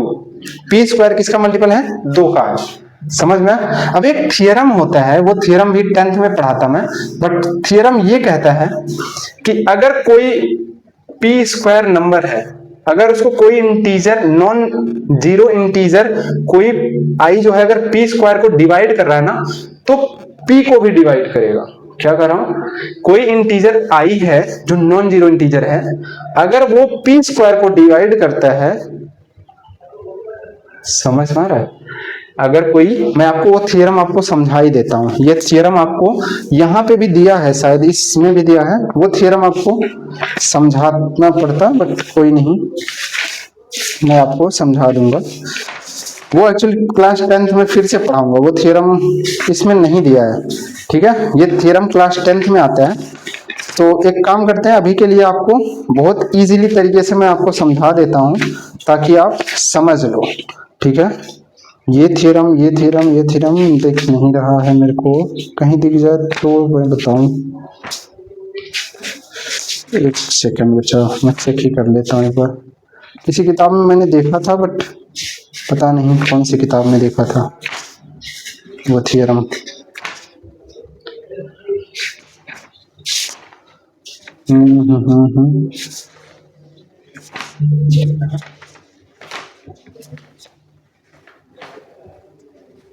इसमें, हाँ इसमें है क्या? नहीं है। क्लास 10th की भी आरडी मेरे पास पड़ी है, इसमें है। देखो इस थ्योरम में, ये क्लास 10th की आरडी है, इसमें पड़ी है। इसमें ये चीज मैं आपको दिखा दे रहा हूँ, अभी के लिए आप देख लो बस। सिंपली वो स्टेटमेंट खाली देख लो, ठीक है। उसी स्टेटमेंट का यहाँ पे थोड़ा सा यूज होगा। क्या होगा? थोड़ा सा यूज होगा। कहाँ पे गए हो? हाँ यहाँ पे है। मैं फोकस थोड़ा पहले आपको कराऊंगा, तो आप पहले देखना, ठीक है। चलो ध्यान से देखो, पहले फोकस इधर कर देता हूँ। हाँ अब देखो क्या लिखा हुआ है, थ्योरम 2 ये पढ़ो, ये वाला, ठीक है, ये पढ़ो। Let P be a prime number, P कोई प्राइम नंबर है, and A be a positive integer if P divides A square then P divides A। क्या कहा मैंने? अब ध्यान समझो, P एक प्राइम नंबर, फोकस फिर से बढ़ा देने दो वहां पे। हाँ फोकस हो गया, ओके। हाँ अब समझो क्या कर रहा हूं, इसको मैं पढ़ के दिखाता हूं। ये क्लास 10th का थ्योरम है। ये कह रहा है कि अगर P एक कोई प्राइम नंबर है, प्राइम नंबर क्या होता है? जिनका कोई एक और खुद के अलावा और किसी से और से डिवाइड नहीं किया जा सके। p कोई प्राइम नंबर है, प्राइम नंबर है, और क्या है, a कोई पॉजिटिव इंटीजर है, ये कोई पॉजिटिव इंटीजर है। अगर p जो है ना a स्क्वायर को डिवाइड करता है, p जो है वो डिवाइड करता है a स्क्वायर को, तो p जो है a को भी डिवाइड करेगा। अगर ये इसको करता है तो इसको भी करेगा। एग्जाम्पल, एक दो एग्जाम्पल से समझ में आएगा, उस एग्जाम्पल को लेके आपको पहले यहां समझा देता हूं। जैसे a स्क्वायर कोई पॉजिटिव इंटीजर समझो, लेट अस सपोज 4 है, ठीक है, 4 है और प्राइम नंबर कोई 2 है। तो देखो यहाँ पे a इक्वल टू 2 है और p भी 2 है, ठीक है। तो अगर ये इसको डिवाइड कर रहा है, इसको डिवाइड कर रहा है, तो 2 को भी तो कर रहा है, 2 डिवाइड बाई 2 भी तो हो रहा है, समझ में आ रहा है। और एग्जांपल जैसे p कोई प्राइम नंबर हो, लेट अस सपोज हमने प्राइम नंबर और 3 ले लेते हैं, ये किसी पॉजिटिव इंटीजर a को डिवाइड करता है, a स्क्वायर को डिवाइड करता है। a स्क्वायर बोले तो कोई positive integer, late us suppose 81 को करता है। 81 किसका स्क्वायर है, बेसिकली 81 को देखो कर रहा है कि नहीं, 9 के स्क्वायर को कर रहा है, तो 9 को नहीं करेगा, करेगा। तो यही कह रहा है ये, बस अभी इतना ही समझो, ठीक है, ओके। सो यहां पे क्या कर रहा हूं, p square is equal to 2 times of q square है। दैट मीन्स 2 जो है वो p स्क्वायर को डिवाइड कर देगा। क्यों? क्योंकि p स्क्वायर 2 का कॉमन फैक्टर है ना, यही है। From the above equation, from this equation, p square is multiple of 2, p square is multiple of 2। That means यहां लिखो, that means p 2 divides p square, ठीक, ये तो कंफर्म है। अगर p स्क्वायर 2 का मल्टीपल है, p square is equal to 2 into something, let us suppose 2 into something integer 5 है। दैट मीन्स p स्क्वायर को अब देखो 2 नहीं डिवाइड करेगा, क्योंकि p square is equal to 2 into 5 है, डिवाइड बाई 2, 2 से 2 कटा, 5 आ गया। p स्क्वायर को कौन डिवाइड कर रहा है, 2, यही कह रहा है ना, तो यही तो लिखा हूं। From this equation p square is multiple of 2, p square is multiple of 2, that means 2 divides p square.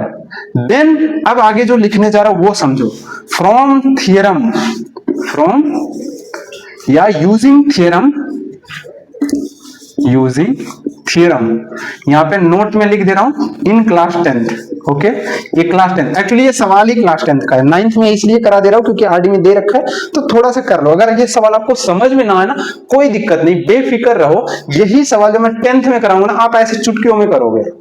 But अगर अभी करा रहा हूं तो आप समझो, क्योंकि हमने क्या बताया, आपको थोड़ी ज्यादा सीखने की जरूरत हमेशा रहनी चाहिए, ठीक है। चलो क्या काम है, using theorem in class 10th, क्या कहेगा, इसका मतलब हो जाएगा कि p 2 also divides p, that means 2 also divides p, समझ में आया, 2 जो है p को भी डिवाइड करेगा।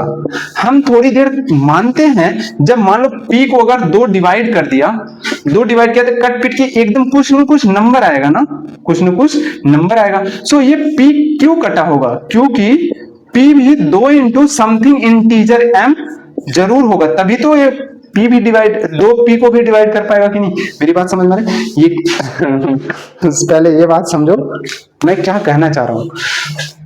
थ्योरम ये है, p कोई प्राइम नंबर है और a कोई पॉजिटिव इंटीजर है। अगर p a स्क्वायर को डिवाइड कर रहा है तो p जो है a को भी डिवाइड करेगा, ये आप थ्योरम जानते हो। अब इसमें क्या होगा, p स्क्वायर जो है 2 टाइम्स ऑफ q स्क्वायर है, दैट मीन्स p स्क्वायर को 2 से डिवाइड करोगे तो हो जाएगा। दैट अब थ्योरम को यूज करके ये कह सकते हो 2 जो है p को भी डिवाइड कर लेगा, आराम से कर लेगा। अब हम कह रहे हैं लेट अस सपोज 2 जब p को डिवाइड करेगा तो p जो है 2 का मल्टीपल होगा तभी तो डिवाइड करेगा। सो 2 टाइम्स ऑफ m मान लेते हैं। सो हम थोड़ी देर के लिए लेट कर लेते हैं। अब कई लोग को ना जब 10th में जाते हैं ये कहते हैं सर लेट क्यों कर लिए, लेट हम इसलिए कह रहे हैं क्योंकि ये 2 टाइम्स कुछ इंटीजर रहा होगा तभी तो p को भी डिवाइड कर पाएगा थ्योरम के अकॉर्डिंग। तो यही कर लेते हैं, let p is equal to 2m where m is some integer, okay. हम मान लेते हैं थोड़ी देर के लिए। तो अब जैसे ही माने तो यहां पे जरा सब्स्टिट्यूट करो। सब्स्टिट्यूट करने के बाद यहां पे p स्क्वायर की जगह put p equal to 2m in equation, इसको फर्स्ट कह देते हैं, इन इक्वेशन फर्स्ट। जैसे पुट करोगे तो इधर 2m का whole square is equal to 2q का स्क्वायर, ये क्या हो जाएगा 2m square, sorry 4m square into 2q square. यहां से काटोगे तो ये 2 जा जाएगा, 2m square equal to q square. अब देखो जरा, अब फिर क्या बात निकल के आती, यहां से इसको जरा अपोजिट में लिख देता हूं, q square equal to 2m square हो जाएगा कि नहीं, हो जाएगा, ठीक है। अब फिर अब q के लिए देखो, q square is multiple of 2 times of some integer m square, ठीक है। अब फिर देखो फ्रॉम या यूजिंग अबव इक्वेशन, यहां पे सारे स्टेटमेंट फिर से लिखेंगे, क्या लिखूंगा, q स्क्वायर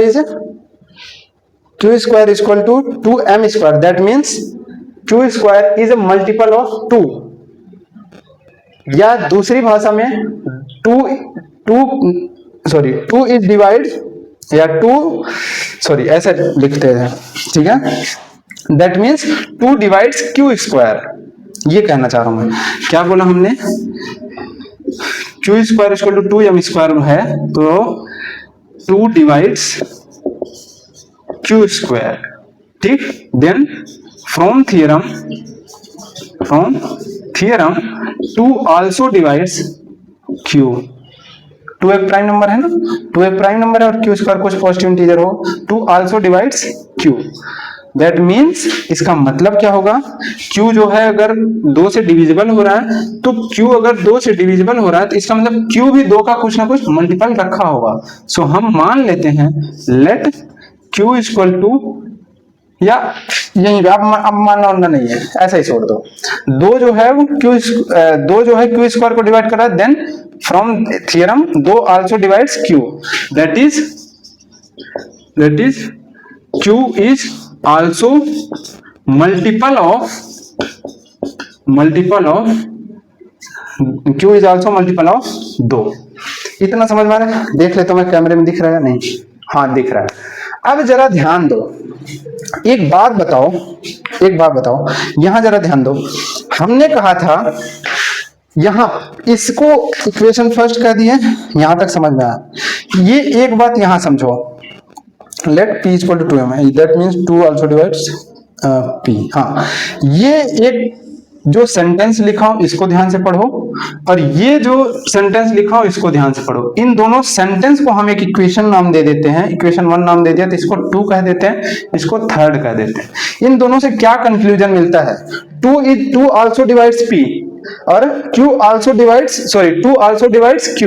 इसका मतलब p और q सिंपलेस्ट फॉर्म में तो है ही नहीं, बट आपने माना क्या था, p और q को प्राइम नंबर है, तो हमारा कॉन्ट्राडिक्ट कर गया, स्टेटमेंट ही अपने आप में गलत हो गया। हमने माना भले था, इसे क्या माना था, ये एक रैशनल नंबर है, बट क्या कह रहा है, from equation 2nd and 3rd, इसे क्या कहते हैं, from equation 2nd and 3rd, p and q are common factor of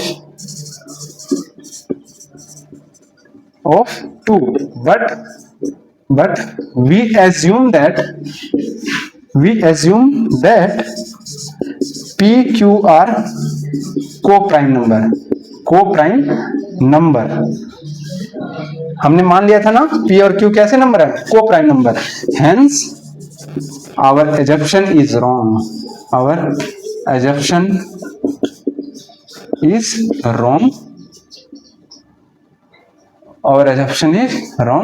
and root 2 is an irrational number। समझ में आया? कई लोग को अभी अचानक से जब ये सवाल पहली बार करते हैं ना तो नहीं समझ में आता। समझ में आया क्या काम ने, तो पहली बार करते हैं तो कम समझ में आता है, एक बार और समझाऊंगा तो समझ आएगा, लेकिन वो किसी और सवाल के लिए समझाऊंगा, ठीक है। हेंस प्रूफ हो गया आपका कि रूट 2 जो है वो क्या है, एक इरेशनल नंबर है। समझ आया? एक बार मैं कैमरा चेक कर लेता हूं, आप लोग लिख लो, जैसे जैसे हमने बताया है वैसे वैसे आप कर लो, उसके बाद मैं आपको समझाऊंगा, जरूर समझाऊंगा आपको। एक सवाल और कराऊंगा, जरूर आ जाएगा, डोंट वरी। चले आपको आगे दिखाएं। इसका एक दूसरा मेथड भी होता है रूट 2 का। ये पहला मेथड है जो क्लास 10th में भी यही चीज सिखाया जाएगा, और ये बहुत ही इजी मेथड है। कैसा मेथड है? इजी मेथड है, और एकदम श्योर शॉर्ट इजी है, श्योरिटी के साथ ये आंसर आपको देगा। बट अगला जो मेथड जो सिखाने जा रहे हैं वो ध्यान से देखो कि आपको रूट 2 को एक इरेशनल नंबर प्रूफ करना है। चलो दूसरा मेथड से भी देख लेते हैं, फिर यही मेथड हम एक अलग सवाल लेंगे तो आपको फिर से समझाएंगे, ठीक है। पहले इसका दूसरा मेथड देख लेते हैं। सो इसका सेकंड मेथड देखेंगे, वो क्या है। एक बात बताओ, आपने डिवीजन मेथड से रूट 2 की वैल्यू निकालना सीखा ही होगा ना? कैसे निकालते हैं बोलो? निकाल दें? चलो हम पहले 1 1 से ले जाएंगे, क्योंकि 2 इंटू 2 क्या होता है? 4 हो जाता है, और वो 4 इससे ज्यादा है। ध्यान से समझो, जिसको नहीं आता है एकदम से आज से इस चीज को याद रखो, क्योंकि ये मेथड ऐसा मेथड है जैसे आप याद करो, अगर रूट 4 की कोई वैल्यू पूछते हैं आप 2 बता देते हो। लेट अस सपोज रूट 16 की वैल्यू आपसे कोई पूछे 4 बता देते हो, लेकिन रूट 8 की वैल्यू अगर आपसे कोई पूछ ले तो आप अटक जाते हो। वो इसी मेथड से निकाला जाता है, ठीक है। कम से कम डेसिमल के बाद 2 पॉइंट तक निकालने आना ही चाहिए। समझ में आया? और इसीलिए बता रहा हूं, फिर से समझा रहा हूं इस चीज को, जिसको नहीं आता हो ना वो याद कर लो, याद करो, अब समझ लो ताकि आपको निकालने आए, ठीक है। वरना आगे चल के बच्चों को इनको आगे चल के ना एक भी नहीं समझ आता कि कैसे आया 1.47 समथिंग आता है इसका, ठीक है। तो आपको फिर से समझा रहा हूं, आपको डिवीजन मेथड से रूट 2 की वैल्यू निकालनी है, ठीक है।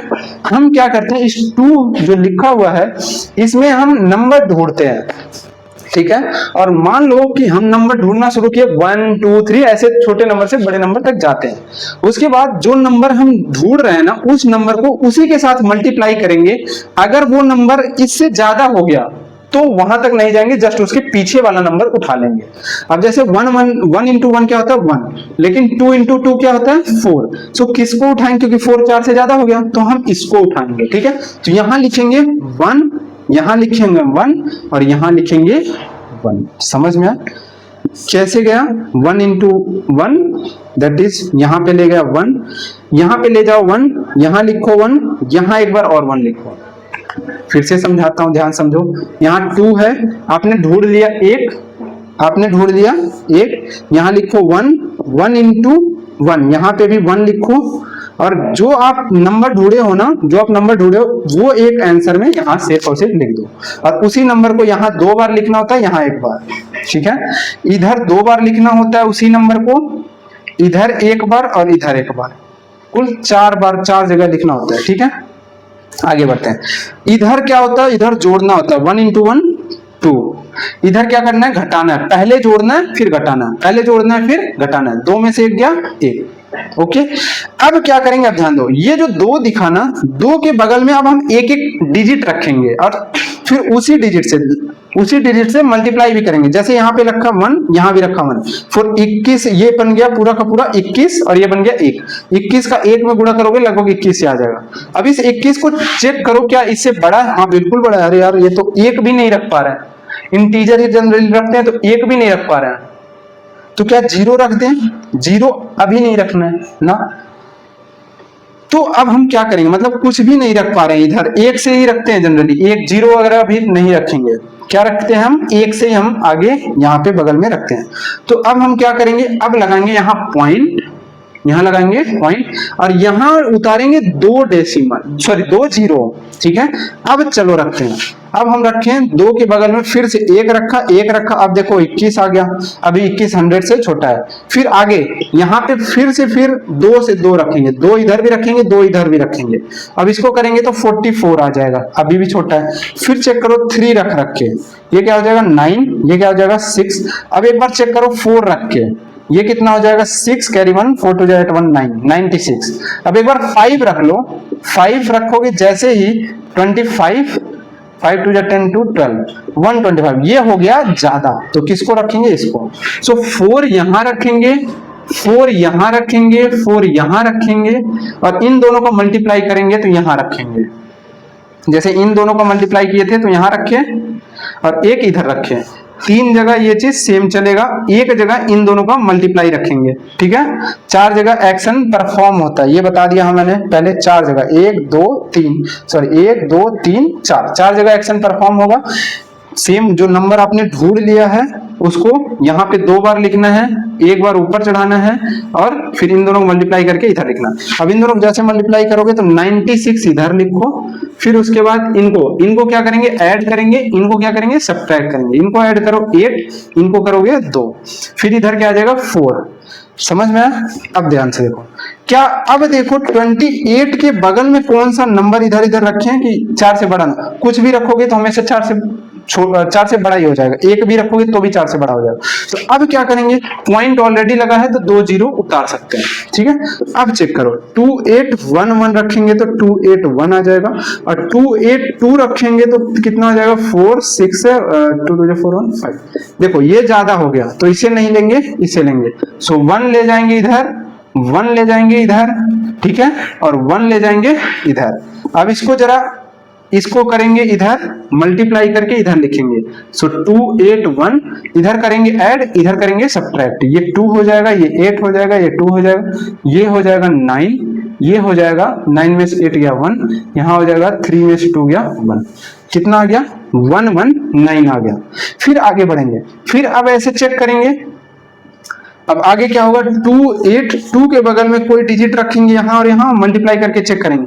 तो यहाँ पे देखो 119 है और ये 281 है, 282 है, तो ये छोटा और ये बड़ा है, तो यहाँ पे 2 जीरो और उतार सकते हैं। तो कितना हो जाएगा, 11900। अब चेक करो, तो अब हम थोड़ा वो क्या कहते हैं, गेस करके नंबर रखेंगे ताकि चीजें हो जाए। सो यहाँ अगर 11 रखते हैं तो 2821 आ जाएगा। ये तो अभी इससे छोटा है ना, ये 5 डिजिट है और ये 4 ही डिजिट है, याद रखना। ये 11 कितना है, 11,900 है, और ये कितना है, 2,800 समथिंग है। तो 5 एक बार ले जाके देखते हैं। 5 5 जा 25 कैरी 2, 5 2 जा 10, 2 12 कैरी 1, 5 8 जा 40, 41 कैरी 4, 5 2 जा 10, 14। देखो ये ज्यादा हो गया, 14125 ये ज्यादा हो गया, ओके हाँ ज्यादा हो गया। तो अब क्या करेंगे, 4 ले जाएंगे, 28244, तो कितना हो जाएगा, 16 कैरी 1, 9 कैरी 3, 4 2 जा 8, 8 3 11, 11296। हाँ ये देखो सही है।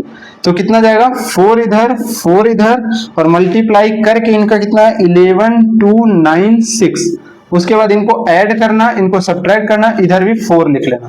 तो कितना आया बेसिकली। अब ये आप आगे फर्दर कैलकुलेट करने जाओ और ये चलते जाओ, ये इनफाइनाइट तक चलता जाएगा और ऐसे ऐसे रैंडम नंबर आते जाएंगे ना जो आपको समझ ही नहीं आएगा। बट एक बात बताओ, अभी तो 2 है तो आपको कैसे समझ में आया कि ये इनफाइनाइट तक चला जाएगा। क्या ये मैन्युअली कैलकुलेट करना लगता है आपको, कैलकुलेट कर सकते हो कैसे, हाउ यू डिसाइड कि ये इनफाइनाइट तक ही जाएगा। क्या पता 100 200 400 800 1000 के बाद क्या पता ऐसा कोई आ जाए जहां पे ये सब्ट्रैक्ट करते जैसे 0 हो जाता है। जैसे अगर परफेक्ट स्क्वायर लगाओगे ना, जैसे 4 का अगर निकालोगे तो उसमें ये चीज 0 हो जाता है। जैसे ये 0 हो जाता है फिर वहां रुक जाते हैं, समझ में। जैसे डिवीजन नहीं हो जाता, कट जाता है, वैसे रुक जाते हैं। तो कैसे पता आपको, बेसिकली ये गेस किया गया होगा ना कुछ सर्टेन लिमिट पे जाके। इन्फिनिटी कुछ एक नंबर होगी जिसके हिसाब से आप वहां तक कैलकुलेट करते चले गए होंगे, नहीं मिला, रिपीट भी नहीं हो रहा, तो बोल दिया कि इर्रेशनल नंबर। क्या ये हकीकत मामले में आपको समझ आ रहा है कि ये प्रूफ दे रहा है? नहीं, आपको क्या मानना है, पहला वाला मेथड, ठीक है। ऐसे निकालोगे तो आपको सीख मिल गई। अगर अब आपसे कोई और निकालने कहे, होमवर्क ले लो, √3 की वैल्यू आपको अब लगभग 1.7 समथिंग आ जाएगा इसका आंसर। आप निकालो, चलो चेक करो √3 का डिवीजन मेथड से, ठीक है। करा दे क्या √3 के लिए, √3 के लिए भी दोनों कराएंगे। चलो अब अगला क्वेश्चन है, √3 को इर्रेशनल नंबर प्रूफ करना है। तो आप ध्यान दो और चलो क्वेश्चन सॉल्व करो खुद से। चलो पहले ट्राई करो आप, ठीक है, पहले मेथड और दूसरे मेथड दोनों से। वीडियो की लेंथ भी 1 घंटा हो गया, बाप रे। यही क्वेश्चन लास्ट करा के फिर हम आगे वीडियो अपलोड करेंगे, कोई नहीं। तो हम क्या करते हैं, late √3 is a rational number in the form of p by q, where p, q are integer integer where p comma q are integer and co-prime number कौन सा है not common factor other than 1 not common factor other than 1 ये statement आपको क्या याद करनी होगी नहीं ये रैशनल नंबर का ही डेफिनेशन है रैशनल नंबर का अगर डेफिनेशन नहीं याद है तो दे दूंगा एक दो क्यों नहीं आके समझ में आया अगर हाँ हकीकत बता रहा हूं अगर आप रैशनल नंबर का डेफिनेशन अगर कोई पूछ लिया और अगर आप नहीं बता पाए तो भूल जाओ आप मेरे से पढ़ रहे हो नाम भी मत लेना कि सूरज ने पढ़ाया है ठीक है समझ में आया हाँ भोचूपंथी मेरे को नहीं पसंद है भाई सीधी बात बता रहा हूँ आप वीडियो पे डिसलाइक करो चाहे कमेंट्स दो चाहे गाली दो मेरे को फर्क नहीं पड़ता अगर मैं आपके साथ मीठी मीठी बातें करूं यहाँ बच्चों लाइक करो शेयर करो सब्सक्राइब करो मेरे को ये सब पसंद नहीं है ज्यादा आपको वीडियो अच्छी लगेगी आपको स्ट्रगल दिख रहा होगा हाँ टीचर पढ़ा रहा है आपकी मर्जी आप कर देना है ना मेरी तरफ से कभी भी ये सब चीजें डिमांड नहीं की जाएंगी हमें आपके कैरियर पे ध्यान देना है वही बताया था ना पूर्वांचल वाली कहानी कि टीचर वैसे नहीं बनना है हमें ठीक है समझ में आया आपकी कैरियर अच्छा बन जाए मेरे लिए वही बहुत अच्छी बात है ठीक है ये कई बार आपको रियलाइज होगा कई टीचर ऐसे होते हैं ना जो तत्काल के लिए बहुत कड़वाहट होते हैं लेकिन वो लंबे समय में ना बहुत ज्यादा वो अच्छे होते हैं लंबे समय के लिए तो आप ऐसे टीचरों को बहुत ज्यादा मत चिपकू जो चिपकू टाइप हो जो मीठी मीठी बोलते हो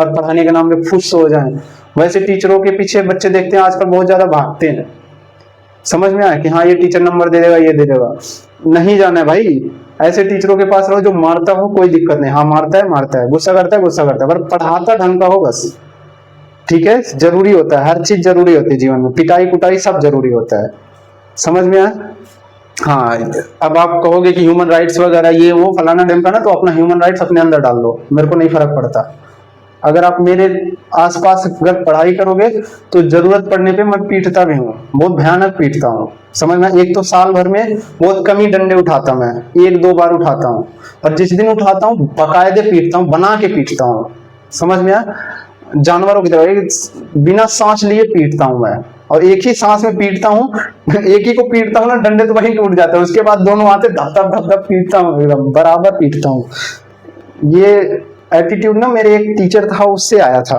वो टीचर बहुत ही शांत स्वभाव का था हर चीज में हुआ क्या था वैकेंसी आई थी फौज की और दौड़ा वगैरह सब कुछ था उस मास्टर ने बट गलती से क्वालिफाई नहीं हुआ तो एकदम फ्रस्ट्रेट था वो एकदम और ऊपर से हम लोग ना आया अटेंडेंस ले रहा था हम लोग चेपो कर रहे थे क्लास 8 की बात है उसके बाद वो गुस्सा हुआ रजिस्टर ऐसे रखा मुझे लगा बाहर कहीं जा रहा होगा आराम से गया उसके बाद डंडा ले आया बढ़िया सा उसके बाद कहा पूरी क्लास खड़े हो उधर साइड गया उसके बाद पकड़ा यूं खींच के मारना क्योंकि उससे पहले वो ना कई बार समझाता था बच्चों हल्ला मत करो अटेंडेंस ढंग का लेने दो तो कभी कभी होता नहीं हम लोग भी लातों के देवता भूतों बातों से कहाँ मानेंगे तो वो कहा ले आवाज लतियाते हैं इसको पकड़ा भाई डंडे लिया एक ही को मारा डंडे तो टूट गए डंडा ऐसा भी नहीं हल्का फुल्का डंडा था मारा खींच के ना डंडे ही टूट गया आप समझ ही रहे हो यंग एज थी एकदम गर्म खून था मारा खींच के डंडा ही टूट गया उसके बाद पकड़ा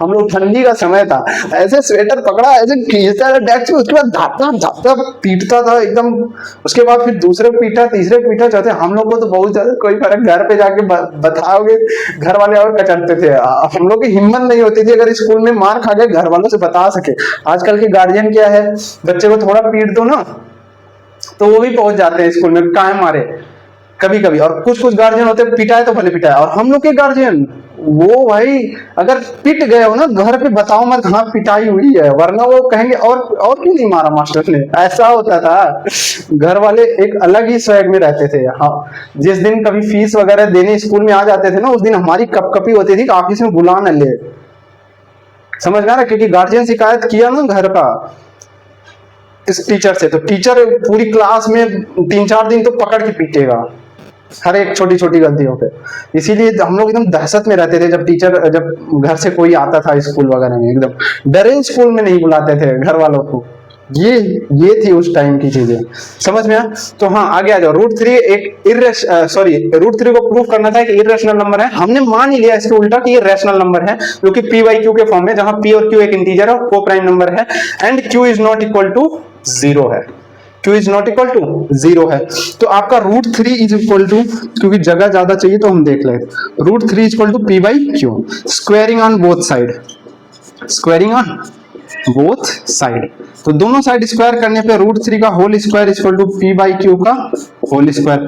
अब डायरेक्ट कर रहे हैं, इधर 3 हो जाएगा, इधर P square by Q square हो जाएगा, इधर P square equal to 3Q square हो जाएगा। ठीक है, अब जरा ध्यान दो, इस इक्वेशन से क्या समझ रहे हो? मैं इंक ले लेता हूं तब तक मार्कर में, आप इतना समझ तो आ रहा है ना, क्योंकि थोड़ा सा इंक का यहाँ पे कमी लग रही है, कोई नहीं। तो आगे क्या करेंगे, ध्यान से देखते रहो। √3 एक हमने मान लिया कि रैशनल नंबर है, क्या है, रैशनल नंबर है, ये हमने मान ही लिया है √3 को। फिर उसके बाद हमने P बाई Q के इक्वल किया, स्क्वायरिंग ऑन बोथ साइड किया, स्क्वायरिंग ऑन बोथ साइड किया। उसके बाद √3 का स्क्वायर 3 बना दिया, और P बाई Q का होल स्क्वायर को हमने P square by Q square किया, फिर वहां से क्रॉस मल्टीप्लाई करके P square equal to 3Q square किया। अब इस इक्वेशन से ये समझ में आएगा, P square is multiple of 3, ठीक है, that means 3 divides P square. अच्छा एक बात बताओ, अगर 3 P स्क्वायर को डिवाइड कर रहा है, 3 एक प्राइम नंबर है और P स्क्वायर कुछ इंटीजर है, क्योंकि P इंटीजर है तो P स्क्वायर भी एक इंटीजर होगा, 3 divides P square, then from theorem कब सीखोगे, 10th में, from theorem in class 10th। ये चीज आपको अभी मत लिख देना, फ्रॉम थ्योरम सिर्फ लिखना, ठीक है। From theorem 3 divides P, okay. So assume करो, अगर 3 जो है P को डिवाइड कर रहा है तो P equal to 3 times of some integer रहा होगा, एज्यूम कर लेते हैं या लेट कर लेते हैं, रहा होगा या है कि नहीं। इसका मतलब ये हो गया 3 is common factor of P, ये समझ में आया, ठीक है। अब आगे समझो, P जैसे 3m के इक्वल हुआ, इसको पुट करेंगे इस इक्वेशन में, put P equal to 3m in equation first में, इसको फर्स्ट कह देना, ठीक है। जरा पुट करो इस इक्वेशन में, P स्क्वायर इक्वल टू क्या है, 3Q स्क्वायर। सो P की जगह हमने 3m पुट किया, whole square equal to 3Q square, ये 9m स्क्वायर हो जाएगा इक्वल टू 3Q स्क्वायर। इसको जरा काटेंगे तो 3m स्क्वायर हो जाएगा इक्वल टू Q स्क्वायर। अच्छा जरा उल्टा लिखते हैं, 3Q square equal to 3m square है ना, Q square is multiple of 3 नहीं है, Q स्क्वायर जो है Q स्क्वायर। अब यहां से ध्यान देखो, यहाँ फ्रॉम दिस इक्वेशन यहाँ पे क्या लिखा है, Q square equal to 3m square. इसका मतलब क्या हुआ, Q square is multiple of 3, that mean that is ऐसे लिखते हैं, दैट इज, ठीक है, that is 3 divides Q square. Then from theorem यही कर रहा था ना, कोई प्राइम नंबर अगर किसी इंटीजर के स्क्वायर को डिवाइड कर रहा है तो उस इंटीजर को भी डिवाइड करेगा। देन फ्रॉम थ्योरम कहां से, 10th वाले से, 3 also divides Q, that means कुछ भी लिख लो, that means 3 is common factor of Q। इस बात को समझ में आया। अब हम थोड़ी देर के लिए इसको इक्वेशन नंबर 2 मानते हैं और इसको इक्वेशन नंबर 3 मानते हैं। इन दोनों बातों से क्या समझ में आ रहा है, 3 जो है कॉमन फैक्टर P का है और 3 ही कॉमन फैक्टर Q का है, इसका मतलब आपका को प्राइम नंबर नहीं हुआ। सो यहाँ पे आपको रिजल्ट लिख दे रहे हैं, ये हटा के यहाँ पे रिजल्ट लिखते हैं, from equation 2nd and 3rd से, from equation 2nd and 3rd से 3 is common factor of both P and Q, दोनों का कॉमन फैक्टर है। so our assumption is wrong। so हमारा assumption क्या हो गया, गलत हो गया, and hence √3 is an irrational number. ऐसे प्रूफ होता है, समझ गया। हमने जो एग्जम्पशन माना ना वही हमारा रॉन्ग हो गया, ठीक है, वही हमारा गलत हो गया। हमने माना था कि ये एक रैशनल नंबर होगा, लेकिन रैशनल नंबर नहीं बन पाया, देखने पे ऐसे पता चल रहा है, ठीक है। चलो इतना बात समझ में आया। फिर अब इसका दूसरा मेथड है रूट 3 का। कैसे? डिवीजन मेथड से आपको क्या निकालना है, इसकी वैल्यू निकालना है, वो रिपीट नहीं करेगा, 4-5 डिजिट तक निकाल लेना, या कोशिश करना 3 डिजिट तक निकाल लो, ठीक है। सो बच्चा वीडियो की लेंथ बहुत ज्यादा होती जा रही है, इसलिए हमें आज की क्लास यहीं पे रोकनी पड़ रही है, ठीक है। चलो ठीक है, अपना एंजॉय करो, बढ़िया से जिंदगी जियो, उसकी कोई दिक्कत नहीं है, लेकिन आपको साथ के साथ पढ़ाई अब करनी पड़ेगी, अब धीरे धीरे साइकिल चलाना पड़ेगा, ठीक है। और ऐसा भी ना हो कि एक ही दिन सारे लेक्चर देखना है, एक एक लेक्चर ही देखो, कोई दिक्कत नहीं है, लेकिन आराम से नियम से देखते रहो और पढ़ाई करते रहो, ठीक है। इन्हीं बातों के साथ मैं अपने इस वाणी को विराम देता हूं और आप सबको एक बार तहे दिल से धन्यवाद करता हूं। ओके।